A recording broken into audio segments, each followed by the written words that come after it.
Star Fox, an elite team of mercenaries who were summoned by the military of the planet Corneria to stop the impending threat of Andros, an exiled scientist turned warlord seeking vengeance on the Lilat system after being banished for his dangerous experiments. Leading the charge is Fox McCloud, joined by his squad, the hot-headed but skilled Falco Lombardi, the wise veteran Peppy Hare, and the ever-enthusiastic Slippy Toad. Piloting their cutting-edge R-Wing ships, the team faces off against the infamous rival mercenary group Starwolf, led by the ruthless Wolf O'Donnell. And among them is Pigma Dengar, a traitorous former Star Fox member who once flew alongside Fox's father, James McCloud, before betraying him to Andros, leading to James's presumed death. Peppy barely escaped, returning to warn Fox and later helping him form a new Star Fox team. But after battling through the Lilat system, taking down Starwolf, and confronting Andros in his lair on the ruined planet of Venom, Fox and his team put an end to Andros once and for all. These events, known as the Lilat Wars, formed the backbone of the first two games in the series, Star Fox and its Nintendo 64 reimagining, Star Fox 64. Both games were commercial hits, selling 3 to 4 billion copies each. Yet from that point forward, the Star Fox series entered a steep decline. In this video, we'll explore the later Star Fox games, not just to uncover their stories, but to understand what led to the franchise's struggles. So I've already covered Star Fox, the previously canceled Star Fox 2, and Star Fox 64 in my previous video if you want a deeper dive on that. But otherwise, welcome to Origin Oracle, my little series where I go into the backstories and history of your favorite video game characters. So let's jump into our next chapter of the Star Fox saga, starting with Fox's debut on the Nintendo GameCube, Dinosaur Planet. What? I mean, Star Fox Adventures. On a distant planet at the far end of the Lilat system, a primordial paradise is being plundered and thrust into turmoil. Join Fox McCloud as he climbs out of the cockpit of his R-Wing starfighter to battle mutant dinosaurs commanded by the evil General Scales. 8 years have passed since Star Fox stomped out Andros, and we see a 26-year-old Fox on the title screen, but once the game begins, we're immediately whisked away to a lost corner of the Lilat system, on a world known as Dinosaur Planet. This game opens from the perspective of a blue fox girl named Crystal, 90s kid's first step into furryism, who is searching for the truth behind her parents' death and the destruction of her home planet, Serenia. And after receiving a distress call from Dinosaur Planet, she decides to investigate. I guess you can say this is kind of like Star Fox. So the player takes control of Crystal, who finds out the distress call came from a location called Krazoa Palace, after it was attacked by this guy, General Scales, and his Sharp Claw army. And Crystal is tasked by this dying Triceratops, a member of the Earthwalker tribe,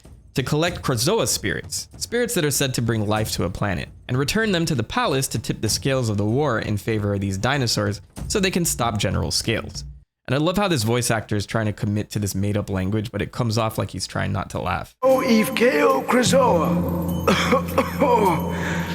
Keo Krazoa. So Crystal agrees and manages to get her hands on the first spirit, but shortly after gets attacked and is sealed into a literal crystal in the palace and gets stuck at the top of the building. So she's fucked for now. But finally, we cut to Star Fox, who seemed pretty bored after 8 years. I get a Guardians of the Galaxy type of vibe here for some reason too. Okay, old timer. Turn it down, Slippy. Hey! And Falco is just not here. The manual states that he left the team, but there's this whole manga called Star Fox Farewell Beloved Falco, published sometime in 2002, that goes into more detail on why he left the team. Long story short, he and Fox have a little falling out 4 years prior to this game. But anyway, General Pepper gives them a call and tells them that their new mission is to save Dinosaur Planet, since big chunks of the planet are being torn from the surface and it's in danger of exploding, which will have negative effects on the Lilat system. So the mission, get the chunks back?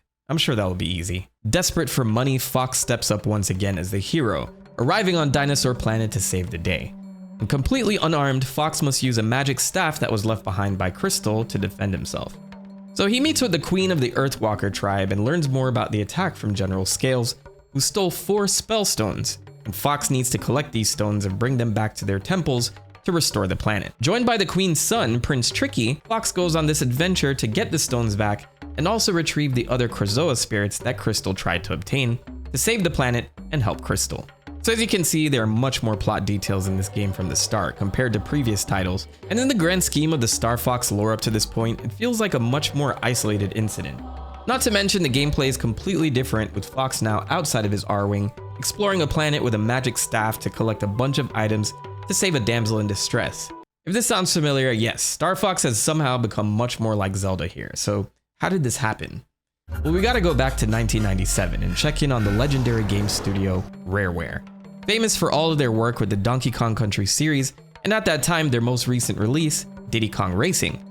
I also have a whole Donkey Kong series that dives into the history of the franchise if you all want to check that out as well.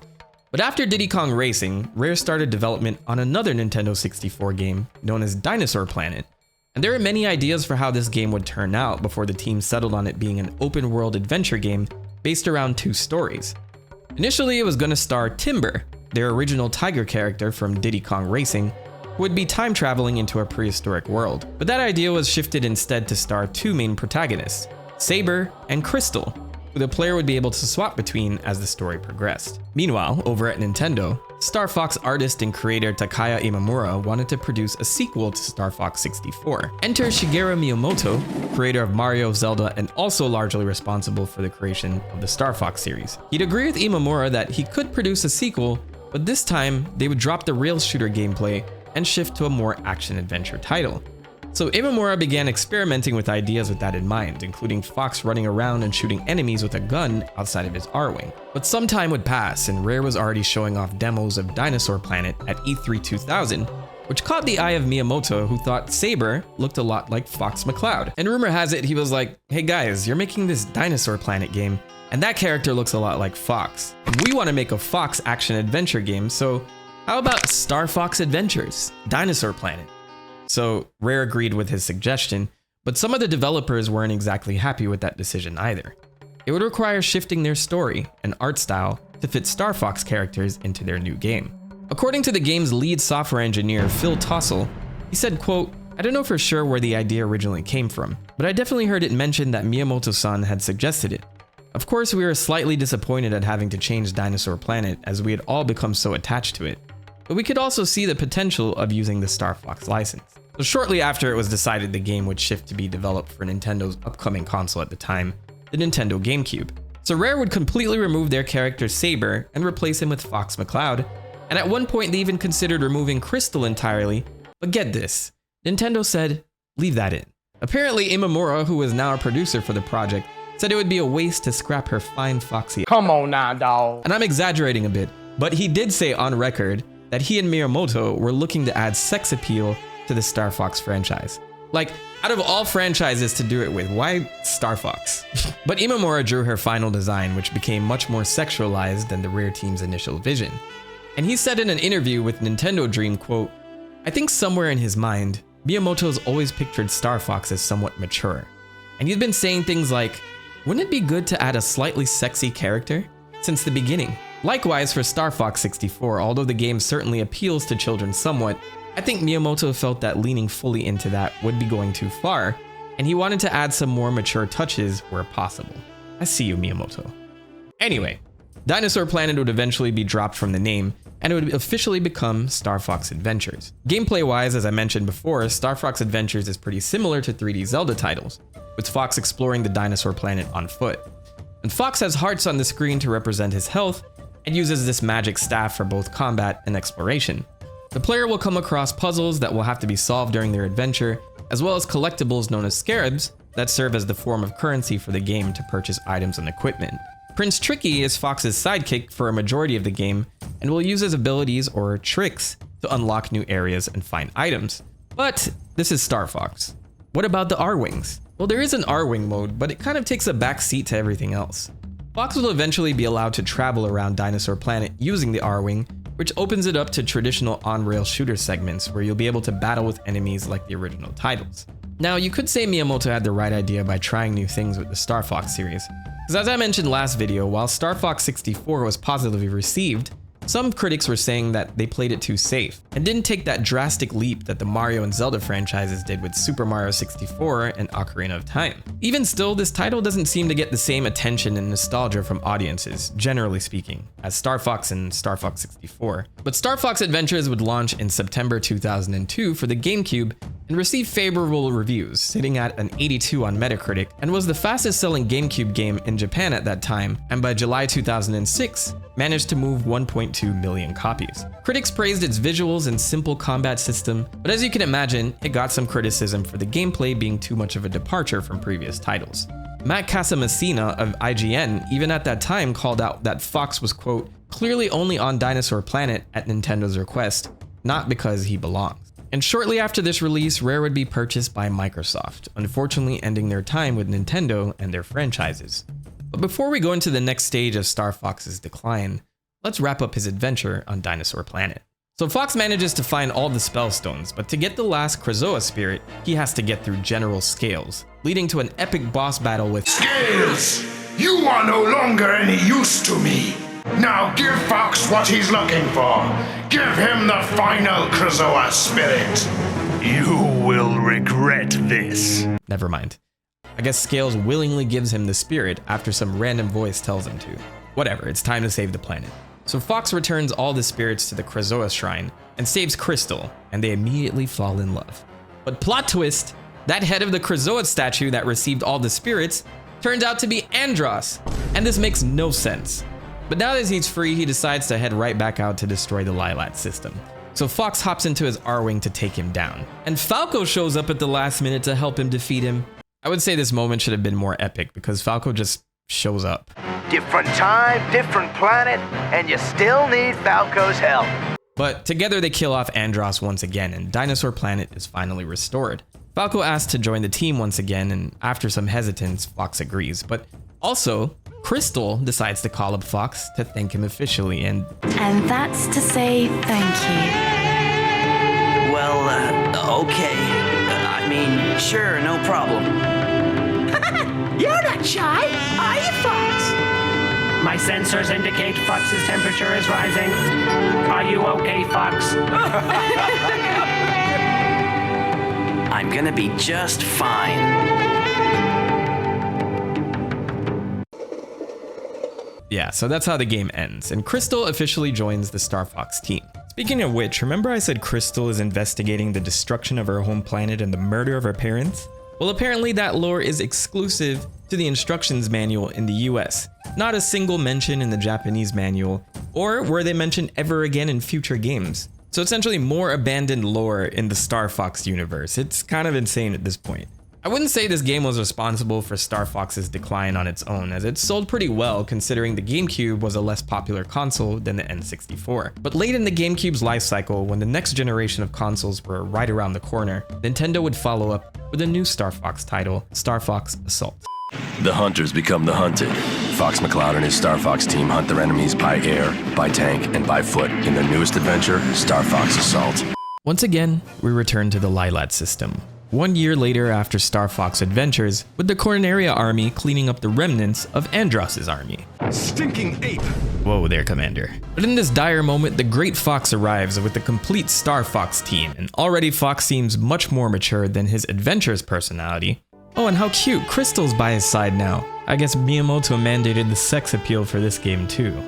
But they find out from General Pepper that the remnants of Andros's army are still quite organized, with his nephew, Andrew Oikoni, stepping up to lead and take his place. And Pepper! My gosh, what happened to you? So Oikoni is rallying the forces around the planet Fortuna, and it's up to Star Fox to quell this little rebellion. Peppy has now taken a back seat due to his older age, with Crystal taking his place as the fourth pilot. So their first mission is to take out Oikoni, but before Star Fox can finish him off, this weird insect thing ambushes the team, and despite its intimidating appearance, Fox manages to take it down. But more trouble awaits as a whole swarm of these insect ships start swooping in. So the team retreats for now and enlists the help of Slippy's scientist father, Beltino Toad, to identify these creatures who he explains are Aporoids, a dangerous race of robotic insectoids. So Beltino has Star Fox head back out to get an undamaged core memory from within one of these Aporoids to figure out how they can stop them. This is the moment where Star Fox Assault takes a turn from a simple stop the bad guys mission to something much more dire.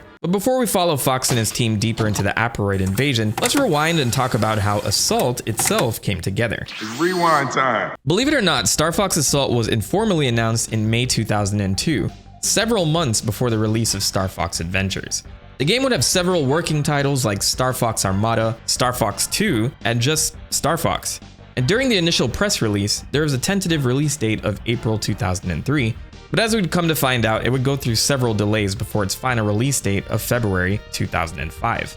Nintendo would enlist the help of Namco, who were rumored to involve the development team that worked on the Ace Combat series, a popular franchise known for its intense action-packed dogfights. But this wouldn't come to be, with Namco enlisting the help of the team that worked on the Klonoa series instead, namely Toshiyuki Nakanishi, who would be the main director of Star Fox Assault, and Tsuyoshi Kobayashi, who would join as one of the producers. And while the Klonoa games are great titles, they're more like traditional 3D platformers, so I can imagine it being somewhat disappointing knowing the Ace Combat team wouldn't end up being involved.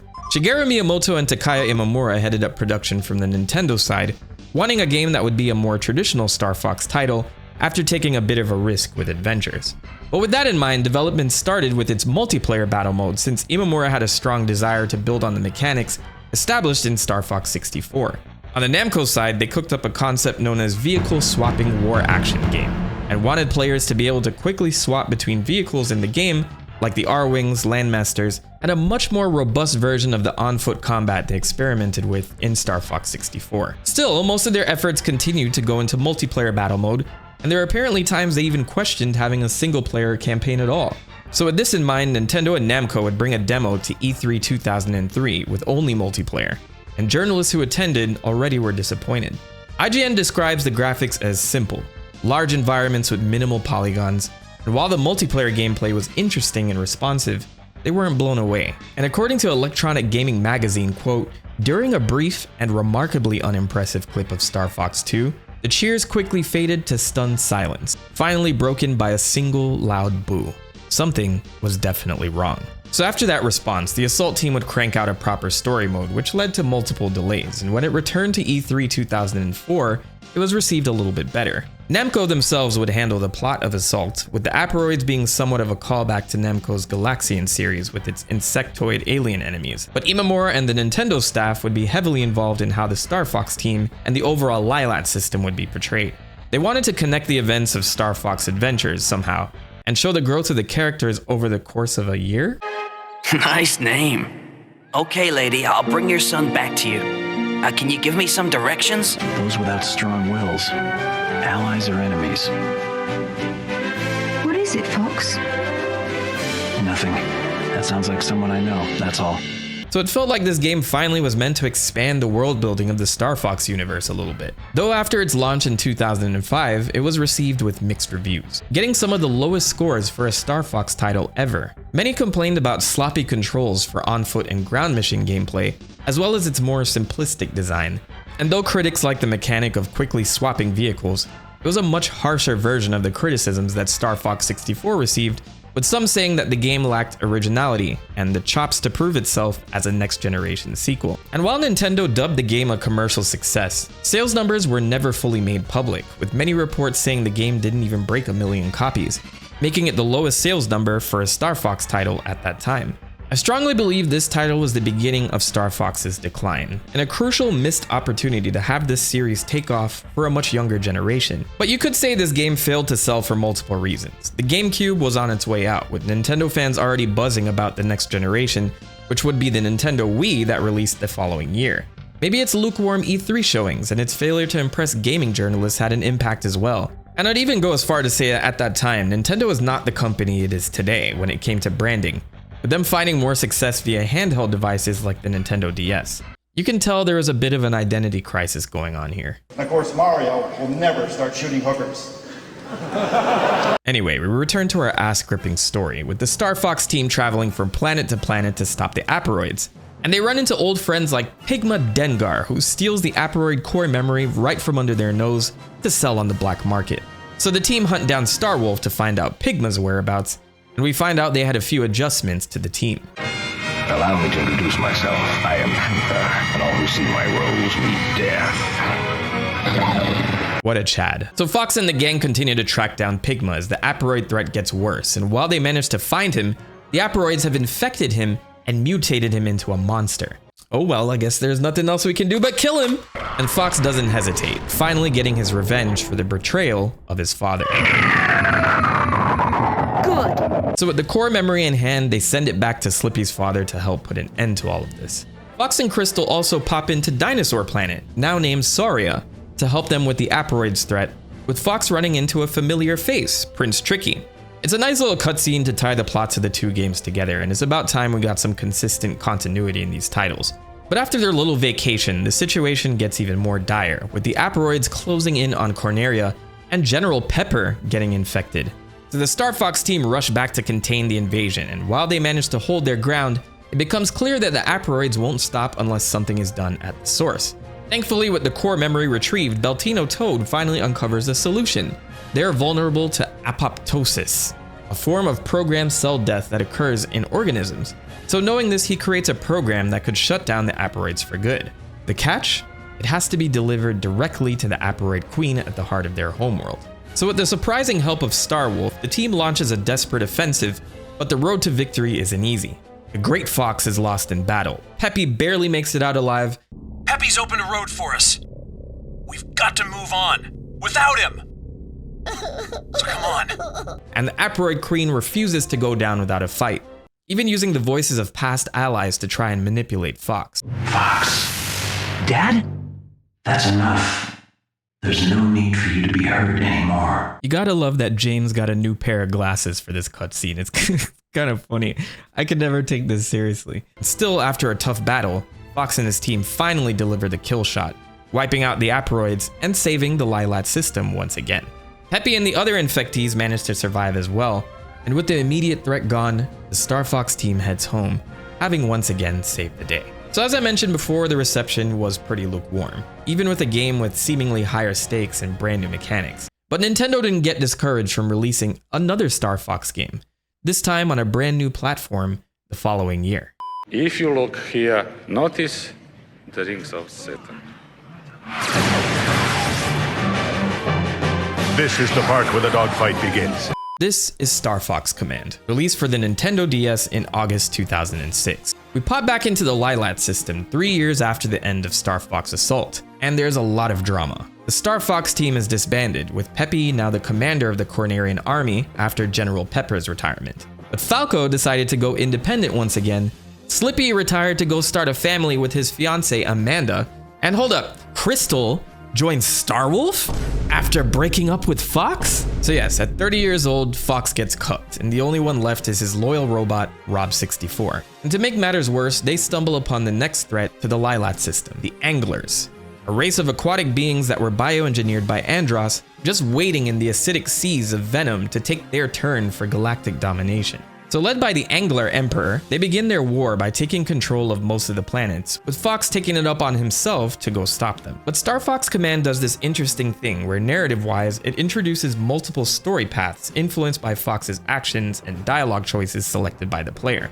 This leads to 9 distinct endings, and for some of these, I wish I was joking, but let's go through them. You have a somewhat normal ending with the Star Fox team getting back together, most notably Fox and Crystal, and they meet Slippy's fiancée, Amanda, which leads to her joining the team as well to travel the galaxy. Dash Bowman, Andros' grandson, takes control of his forces in Venom and seeks to build a new empire. This is one of the endings that seems to make the most sense. But there's another where Fox disbands the Star Fox team completely and retires to Sauria with Crystal. They get married and have a child named Marcus, who also becomes a pilot and leads a new Star Fox team with Peppy's granddaughter Lucy, one of Slippy's sons, and Falco, who joins as their mentor. So far so good, right? Well, here's where the endings get kinda weird.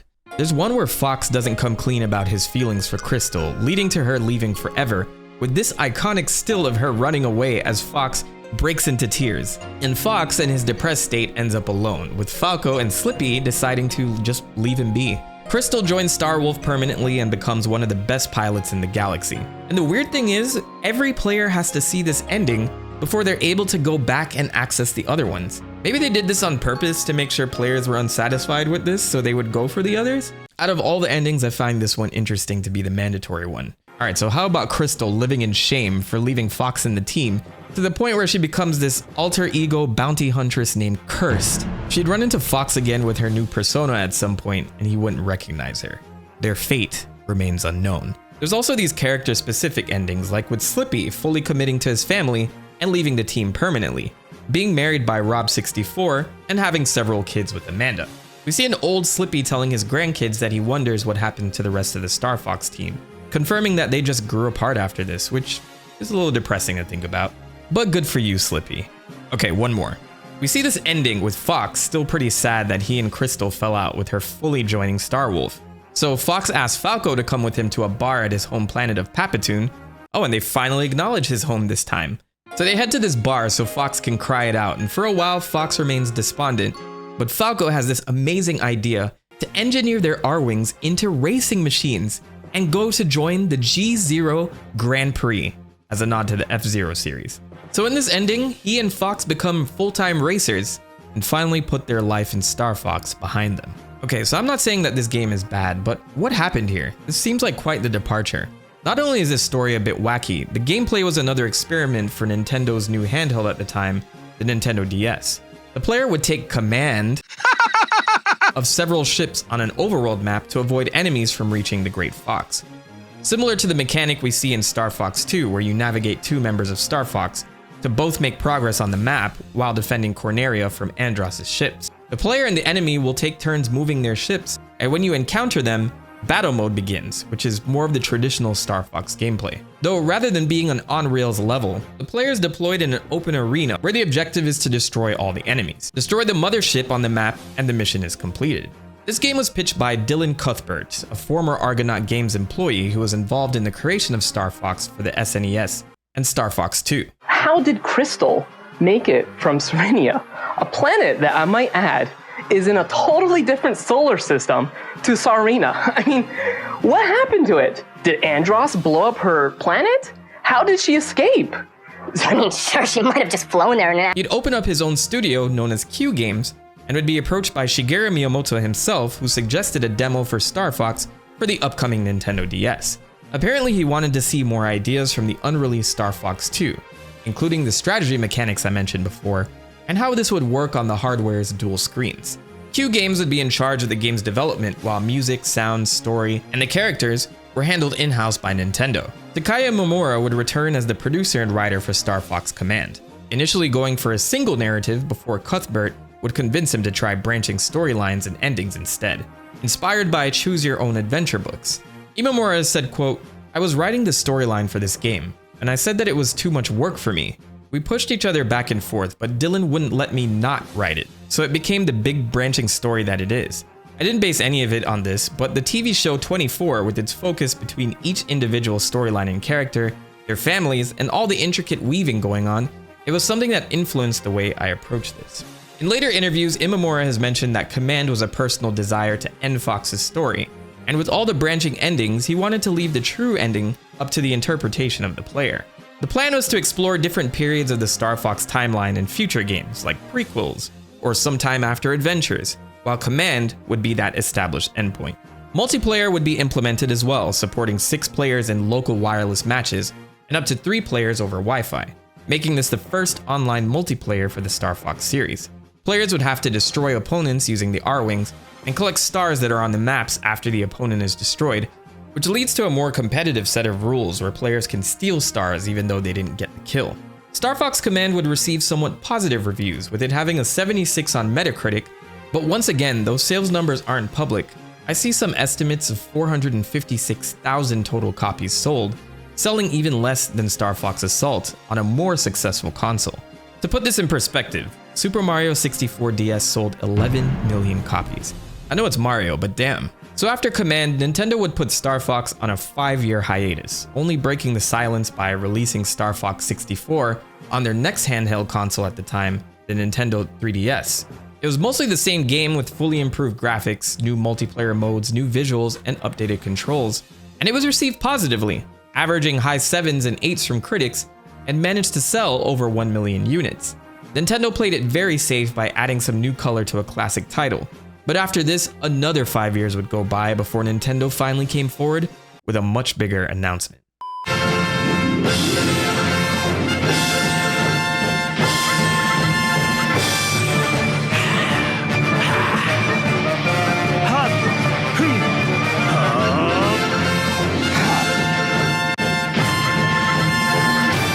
This was the official announcement of Star Fox Zero at Nintendo's E3 2015 Direct, with the team leaning into its old Thunderbirds-inspired puppet look. I know this might be a controversial statement, but I kind of miss when directs were like this. But Star Fox Zero would hit the market for the Wii U in April of 2016. And after 11 years, there would finally be a full home console Star Fox title once again. But what we'd learn about Star Fox Zero is that it was originally a title that was planned for the Wii. I briefly mentioned this in my last video, but I strongly believe that a Star Fox title when the iron was hot with the Wii would have been a gateway for the series to a much more successful future. If done right, Star Fox would have launched a new title for a younger generation and an older nostalgic one, because Wiis were in almost every household. Many of them turned into Netflix machines, but you get my point. What makes this more unfortunate is that this planned Star Fox Wii title had been in progress by a small group at Nintendo in 2008, but for some reason, the ideas just weren't there. Miyamoto has said in a 2014 interview, "We originally began working with Star Fox back on the Wii, and we had a small group of people experimenting with it for many years, maybe about 6 years, but we didn't find an idea that really brought that together for the Wii. So instead, we moved experimentation to the Wii U using some of the same assets. It's been maybe 6 to 10 months that we've been experimenting with it." Miyamoto would once again take inspiration from the Thunderbirds television series to help craft the storyline, presenting it in structured episodes, and to help them with production was Platinum Games, known for their expertise in fast-paced action games like Bayonetta and Nier Automata. And they would be approached by Nintendo about co-developing the title after they requested to add an R-Wing themed bonus level to Bayonetta 2. There were 2 major side projects that were being developed alongside Star Fox Zero, and that was Project Guard and Project Giant Robot. Unfortunately, Project Giant Robot was cancelled in 2017, but apparently you would use the Wii U gamepad to control a giant robot, knocking over buildings and enemies as you tear through the city, Rampage style. How this would have connected to Star Fox is unknown, but it looks like some of this would have been repurposed for the Nintendo Labo. But the other project, Project Guard, would become Star Fox's first spin-off title, Star Fox Guard, a tower defense game that would be bundled with Star Fox Zero, where the player would help Slippy to protect the mining operations of his uncle Grippy. The player used the Wii U gamepad to cycle through security cameras to protect Grippy's bases from infiltrating robots, who we found out are being controlled by Pigma, who intends to take over these mines. I'll avoid the obvious Five Nights at Freddy's joke here. But there's not much to say about Star Fox Guard, but there was a World Rivals mode within it that allowed you to compete online to be the best security guard in the Lilat system. Nintendo would also promote Star Fox Zero by releasing an animated short called Star Fox Zero: The Battle Begins, which gives a small window into the normal life of the Star Fox team before they're called into action by General Pepper after Andross and his fleet descends on Corneria. This animation was produced by Miyamoto with the help of Animation Studios Production IG, known for anime like Haikyuu and Kaiju No. 8, as well as Wit Studios, known for earlier seasons of Attack on Titan and Spy Family. This animation fleshes out the classic version of these characters a bit, and it was interesting to see Nintendo go this far to market Star Fox Zero. Which brings me to the actual game. I did mention earlier Andross was attacking Corneria in this animation, and this game is yet another rehashing of the Lilat Wars, making this the 4th game out of 8 mainline titles to cover the same plotline. There are a few continuity changes, like Andross being banished and sealed away on Venom in an alternate dimension as punishment, and it looks like James McLeod played a large role in that.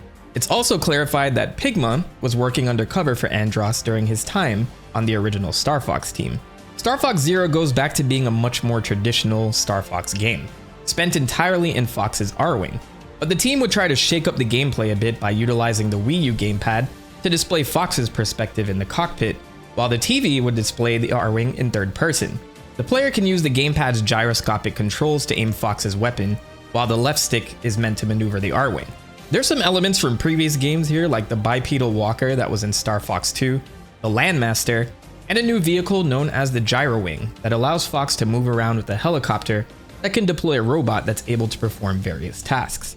Seeing the amount of promotion Miyamoto put behind this game though, I feel this was a genuine attempt at trying to boost Star Fox back into another large franchise for Nintendo, but the response to the game did the opposite. It would receive mixed reception with critics, being critical of its controls, and this sentiment was basically unanimous, with many not being a fan of the forced gyroscopic controls. The game was also notably short, clocking in at around 5 hours, and once again critics mentioned that this game failed to build on this series in new and exciting ways. Par for the course for the Star Fox series. And to make matters worse, this was also released at the end of the Wii U's life cycle, with the Nintendo Switch hitting the market less than a year later. This is such a familiar story for Star Fox that history just seems to keep repeating itself for this franchise. Not to mention the Wii U only managed to sell 13 million copies in comparison to the Wii's 101 million sales. So with that said, Star Fox Zero ended up being a commercial flop, becoming one of the worst selling games in the history of the franchise, moving under 500,000 copies. And though Nintendo seems to keep porting Wii U titles to the more successful Switch, like Mario Kart 8, Donkey Kong Country Tropical Freeze, Pikmin 3, and Xenoblade Chronicles X, they haven't bothered to go back to Star Fox Zero at all to try and revive it with a new audience. And it's a shame because visually this game actually looks pretty nice to me, but as I got to this last title in the Star Fox lineup, I just started to think of the potential that was lost. Just going through these games makes me see the unfortunate decline that this series has had. Such huge potential cursed by bad timing and teams that were at a loss of what to do with the franchise. I can only dream one day we'll be able to fully explore the Lylat system. An adventure of much grander scale that has us being able to play as Fox hanging out on the Great Fox with his team, traveling to various planets to help the Lylat system from its next threat. Imagine a game that has contained on-rail segments with depth to move the plot forward, but also there's a focus on space exploration and freedom. And most importantly, time to just let the charming personalities of these characters breathe and grow on us more. Personally, I think Nintendo should let Monolith Soft take a break from Xenoblade Chronicles and have them make magic with Star Fox. Xenoblade Chronicles X is proof that they can handle a game with that amount of scale and polish, and I truly believe if done right, this series can bring players back into the cockpit of Fox's R-Wing.